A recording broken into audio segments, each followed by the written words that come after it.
Hello guys, this is Nilesh. मैं आपका नीलेश भैया बहुत बहुत स्वागत करता हूँ आपका नीलेश एकेडमी यूट्यूब चैनल पे। दोस्तों, इस वीडियो में हम देखेंगे आप लोगों के लिए हिंदी के कुछ इम्पोर्टेंट प्रश्न। जी हाँ मेरे दोस्तों, और ये सारे के सारे, जी हाँ मेरे दोस्त, ये सारे के सारे प्रश्न वेरी वेरी इंपॉर्टेंट होने वाले हैं, क्योंकि मैंने ये एक एक देखिए छांट कर पूरा का पूरा लिखा हुआ है।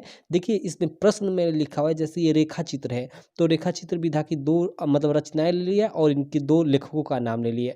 इसी प्रकार हिंदी की जितनी भी विधाएं हैं, लाइक रेखा चित्र, आत्मकथा, जीवनी, कहानी, नाटक, उन सभी विधाओं को मैंने देखिए ये नीचे सारी विधाओं को इंक्लूड किया है और उनकी दो दो रचनाएं और दो दो लेखकों का नाम लिया है। और देखिए ये सारी की सारी जो रचनाएं भी मैंने लिया है और जो लेखक का नाम लिया है इसमें, ठीक है, वो सभी के सभी इम्पोर्टेंट है, ठीक है। क्योंकि देखिए ये देखिए नीर का निर्माण, फिर ये आप लोग के कई साल बोर्ड एग्जाम में आ चुका है और ऐसे क्वेश्चन पूछ चुका है कि नीर का निर्माण फिर किस विधा की रचना है, ठीक है। तो आत्मकथा विधा की रचना है। तो कई प्रकार से यह क्वेश्चन पूछ सकता है। कई बार पूछ चुका है कि मेरी असफलताएं के लेखक कौन है, तो भाई गुलाब राय। तो इन प्रश्नों को पढ़ने के बाद ना आपको कई सारे प्रकार के प्रश्न क्लियर हो जाएंगे। तो चलिए एक एक कर हम अच्छे से इन सारे प्रश्नों को देख लेते हैं। तो देखिए सबसे जो पहला प्रश्न है आप लोग स्क्रीन पे देख सकते हो। हम लोग लिए हैं यहाँ पे रेखा चित्र विधा की दो रचना, ठीक है। फर्स्ट है माटी की मूर्ति, सेकंड है अतीत के चलचित्र। जिसमें माटी की मूर्ति है उसके लेखक हैं रामवृक्ष बेनीपुरी और अतीत के चलचित्र महादेवी वर्मा जी की रचना है, ठीक है। तो ये दो चीज़ें आप लोग याद रखिएगा, ठीक है, कि रामवृक्ष बेनीपुरी जी द्वारा लिखित माटी की मूर्ति रेखाचित्र विधा की रचना है और अतीत के चलचित्र ये महादेवी वर्मा जी द्वारा लिखित रेखाचित्र विधा की रचना है। उसके बाद देखिए अगली इंपॉर्टेंट रचना देख लेते हैं। अगली रचना है मेरी असफलताएं, ठीक है। मेरी असफलताएं, नीर का निर्माण, फिर क्या भूलू किया याद करूँ।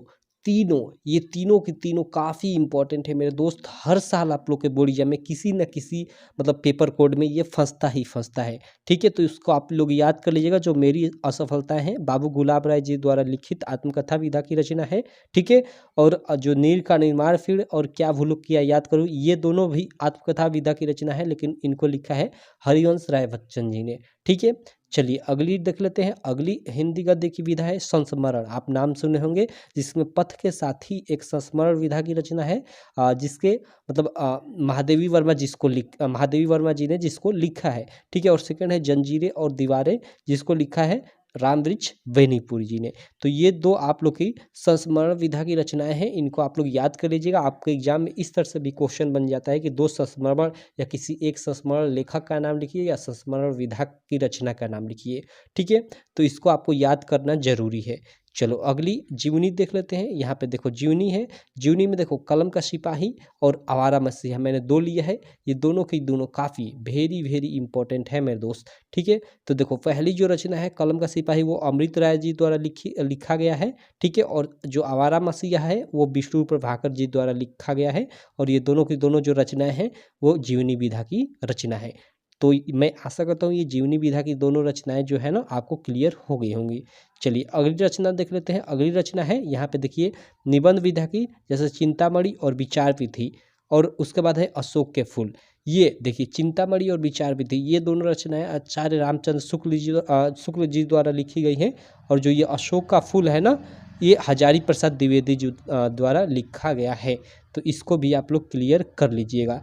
तो ये दोनों हम लोग की, ये दोनों की, इसमें तीन मैंने ले लिया है, दो ये और एक ये, तीनों को क्लियर कर लीजिएगा, काफ़ी ये इंपॉर्टेंट है, ठीक है।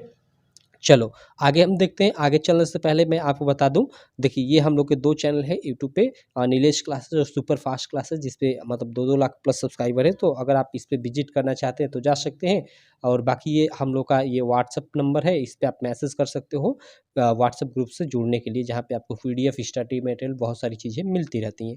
चलो नीचे कुछ चीज़ें हैं उनको देख लेते हैं। जैसे यहाँ पे देखिए नाटक है। तो नाटक में देखिए मैंने लिखा है नाटक के लिए जयशंकर प्रसाद फेमस है और इनके बहुत सारे नाटक है, जैसे चंद्रगुप्त, स्कंदगुप्त, अजाशत्रु, विशाख, ध्रुव स्वामिनी, ये सब इनके नाटक हैं। नाटक में ये चीज़ आप लोग याद कर लीजिएगा, चंद्रगुप्त, स्कंदगुप्त और अजाशत्रु, ये तीन इनके फेमस नाटक है जयशंकर प्रसाद जी के, ठीक है। और एक नाटक जो काफ़ी फेमस है, लहरों का राजहंस, मोहन राकेश जी द्वारा लिखा गया है, ठीक है। तो देखिए ये दोनों आप लोग के मतलब नाटक विधा के लेखक हैं जयशंकर प्रसाद और मोहन नक्काशी। देखिए इसके अलावा बहुत सारे और भी मतलब नाटक विधा के लेखक हैं, लेकिन ये आपको आसानी से याद हो जाएंगे इसलिए मैंने लिखा हुआ है, ठीक है।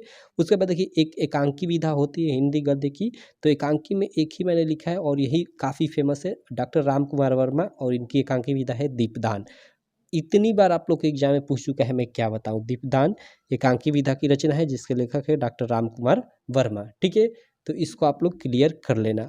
अगली देखिए, अगली देख लेते हैं, उपन्यास विधा की एक रचना है गबन और गोदान, ठीक है, जिसको लिखा है प्रेमचंद जी ने। और यहाँ पे देखिए कंकाल तितली इरावती, ये जयशंकर प्रसाद जी द्वारा लिखित उपन्यास विधा की रचनाएं हैं, तो इनको भी आप याद कर लीजिएगा। उसके बाद है हम लोग का यात्रा साहित्य विधा की रचना है, ठीक है। क्या, मेरी जीवन यात्रा और यूरोप यात्रा, दो रचनाएं हैं, ठीक है, जो राहुल संकीर्त्यायन जी द्वारा लिखा गया है, और एक मेरी यूरोप यात्रा नाम से रचना है जिसके लेखक है डॉक्टर राजेंद्र प्रसाद। तो इसको भी आप लोग याद कर सकते हो। बाकी आप यहाँ केवल राहुल संकीर्त्यायन को याद रखते हो तो कोई दिक्कत नहीं, अच्छा है, आपको कोई दिक्कत होने वाली नहीं है, क्योंकि राहुल संकीर्त्यायन मतलब काफ़ी फेमस है यात्रा साहित्य लेखक के रूप में, ठीक है। अगली देख लेते हैं हम लोग कहानी। देखिए कहानी के लिए प्रेमचंद आप जानते ही वो प्रसिद्ध है हम लोग के, ठीक है।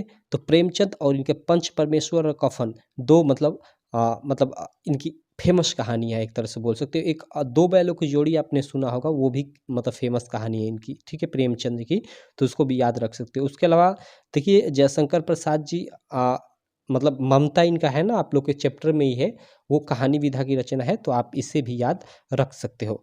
अगली देखिए रिपोर्टाज विधा है, काफ़ी इंपॉर्टेंट, आप लोग के एग्जाम में आ जाता है। क्षण बोले कण मुस्काए, एक मैंने इसमें लिया है, ठीक है, और ये कन्हैयालाल मिश्र प्रभाकर जी द्वारा लिखा गया है। तो इस प्रकार ये जितनी भी हम लोग के मतलब हिंदी गद्य में विधाएं थी लगभग मैंने मतलब जो इंपॉर्टेंट, इसके अलावा और भी काफ़ी सारी विधाएं हैं, लेकिन इससे मतलब हटकर आप लोग के एग्जाम में नहीं कुछ पूछेगा, तो मैंने सारा का सारा ये करा दिया। आप इन सबको याद कर लीजिएगा।